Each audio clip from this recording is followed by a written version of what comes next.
بسم اللہ الرحمن الرحیم۔ ہمارے معاشرے میں امیر بچوں کی بدتمیزی بھی شرارت اور غریب بچوں کی شرارت بھی بدتمیزی کہلاتی ہے۔ آپ اپنی زندگی سے بھلے خوش نہ ہوں، پر کچھ لوگ ایسے بھی ہیں جو آپ جیسی زندگی جینے کے لیے ترستے ہیں۔ مطلبی دنیا کے لوگ کھڑے ہیں ہاتھوں میں پتھر لے کر، میں کہاں تک بھاگوں شیشے کا مقدر لے کر۔ عورت کو عزت رب نے تحفے میں دی ہے اور مرد کو کمانی پڑتی ہے۔ تمہاری وجہ سے اگر کوئی بے سکون ہو جائے تو یاد رکھو تم ظالموں میں سے ہو۔ مقابلے کا پہلا امتحان تمہارا نفس ہے، اس سے مقابلہ کر کے خود کو آزماؤ کہ تم آزاد ہو یا غلام۔ اگر تمہاری دعاؤں کا جواب نہیں دے رہا تو تمہیں آزما رہا ہے، اس لیے ہمیشہ دعا مانگتے رہو۔ ٹھیک ہے، انسان دوگلا نہیں ہونا چاہیے، لیکن انسان کو گہرا ہونا چاہیے۔ اگر آپ کھوکھلی کتاب ہوں گے تو چسکورے لوگ پہلے آپ کو پڑھیں گے۔ سورج نکلنے سے پہلے اٹھ جایا کرو، کیونکہ اس وقت رزق تقسیم کیا جا رہا ہوتا ہے۔ جب بھی خود کو اکیلا سمجھیں تو اپنے دل میں جھانکیں، اگر وہ اربوں موجود ہیں تو آپ کو دنیا میں کسی کی ضرورت نہیں۔ لوگوں کے پیچھے بھاگ کر دیکھو، ذلیل کر کے رکھ دیں گے۔ اللہ کے پیچھے بھاگ کر دیکھو، وہ تمہیں گرنے سے پہلے ہی تھام لے گا۔ اس کی نشانیوں میں سے ہیں یہ جو جہاز سمندر میں پہاڑ کی طرح نظر آتے ہیں۔ اختلاف کا حل ڈھونڈا جا سکتا ہے، لیکن بغض اور حسد کا کوئی حل نہیں۔ ایک بات ہمیشہ یاد رکھیں کہ دنیا کی محبت سے رب نہیں ملتا، لیکن رب کی محبت سے دنیا اور آخرت ضرور مل جاتی ہے۔ اپنے اعمال میں اخلاص پیدا کرو، اگر تمہارے عمل میں اخلاص ہوگا پھر تمہارا تھوڑا عمل بھی اللہ تعالیٰ کے ہاں مقبول ہوگا۔ مظلوم اور نمازی کی آہ سے بچو، کیونکہ آہ کسی کی بھی ہو عرش کو چیر کر اللہ کے پاس جاتی ہے۔ اگر اپنی زندگیوں میں خوشی لانا چاہتے ہو تو برداشت کرنا سیکھو۔ تقدیر وہ زبردست قوت ہے جو آنکھ والے کو اندھا اور عقل والے کو بے وقوف بناتی ہے، لیکن دعا ایک ایسی شاندار کوشش ہے جو اس قوت پر غالب آ جاتی ہے۔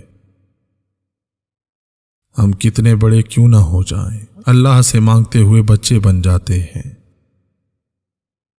اگر تم اللہ تعالیٰ سے کوئی وعدہ کر لیتے ہو اور مقررہ وقت کے قریب آنے پر تمہارا دل کمزور پڑنے لگ جائے تو تب بھی اس وعدے کو نبھانے کی کوشش کیا کرو۔ صرف اللہ ہی ہے جس سے جتنی جھک کر محبت مانگی جائے اتنی بلندی نصیب ہوتی ہے۔ ہمارے ہاں اکثر لوگ مذاق کا سہارا لے کر دل کی بات کہہ دیتے ہیں۔ دشمن سے بھی زیادہ خطرناک وہ ہے جو دوست بن کر دھوکہ دیتا ہے۔ جانتے ہیں بد نصیب کون ہوتا ہے؟ وہ جسے اپنے رب سے دعا مانگنے کی توفیق حاصل نہیں۔ انسان سخت مزاج تب بنتا ہے جب اس کی نرم مزاجی کا بہت سارے لوگ فائدہ اٹھا چکے ہوتے ہیں۔ خاموشی کو بولنے پر اس لیے فوقیت حاصل ہے کہ بولنا جسم کا عمل ہے اور خاموشی روح کا عمل۔ صبر سے رحمت کا انتظار کرو، جو چیزیں تیرے لیے ہیں وہ تیرے لیے ہی ہیں، دیر حکمت پر مبنی ہوتی ہے۔ وہی تو فیصلہ کرتا ہے پتھر کے مقدر کا کہ کسے ٹھوکر میں رکھنا ہے اور کسے اسود بنانا ہے۔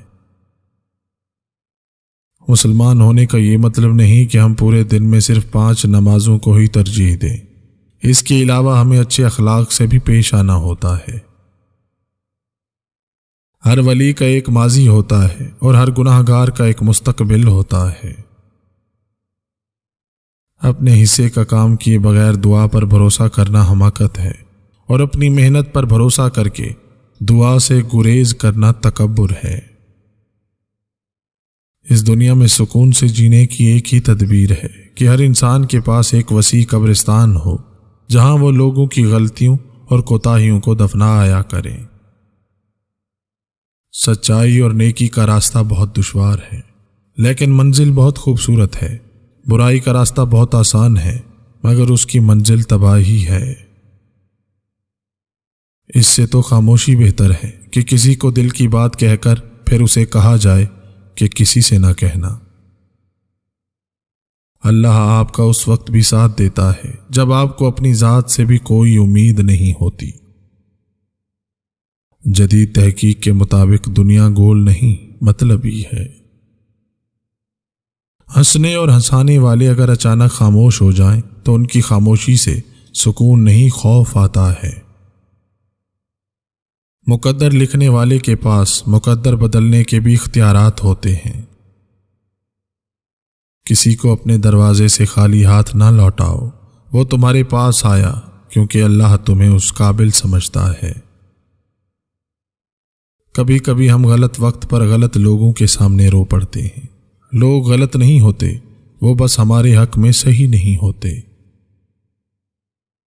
صحیح غلط کا فیصلہ تم اللہ پر چھوڑ دو، تم انسان ہو، انسانیت پر زور دو۔ ساری دنیا کا سکون ایک طرف اور رب سے اکیلے بات کرنے کا سکون ایک طرف۔ کتے بھونکتے ہیں اپنے ہونے کا احساس دلانے کے لیے، جنگل کا سناٹا شیر کی موجودگی بیان کرتا ہے۔ کامیابی صرف دیکھنے ہی سے نہیں ملتی، کبھی کبھی آپ کو سر اٹھانا پڑتا ہے اپنے حق کے لیے۔ 3 چیزیں پاک رکھو: جسم، لباس اور خیالات۔ جو آدمی اللہ تعالیٰ کو یاد کرتا ہے تو اللہ تعالیٰ اس کی عقل میں روشنی اور نور پیدا کر دیتا ہے۔ اگر آپ کوشش کرنے سے ڈرتے ہیں تو آپ کبھی کامیاب نہیں ہوتے۔ جو رائے بھی کسی کو دو، اس میں خدا کا خوف ضرور شامل ہونا چاہیے، ورنہ خسارے کے سوا کچھ حاصل نہ ہوگا۔ اپنی جوانی کو تاحیات برقرار رکھنے کے لیے نہار منہ چنے کھایا کرو۔ تحفے تحائف کا اہتمام کریں۔ اپنے قریبی لوگوں کو چھوٹے موٹے گفٹ دینے کو ہلکا نہ سمجھیں، پھر چاہے وہ تحفہ کتنا ہی سستا کیوں نہ ہو۔ انسان ہنستا تو سب کے سامنے ہے، لیکن روتا انہی کے سامنے ہے جس پر خود سے زیادہ بھروسہ ہو۔ مشکل وقت سبھی پر آتا ہے، کوئی بکھر جاتا ہے تو کوئی نکھر جاتا ہے۔ میں رب سے ڈرتا ہوں اور رب کے بعد اس شخص سے ڈرتا ہوں جو رب سے نہیں رہتا۔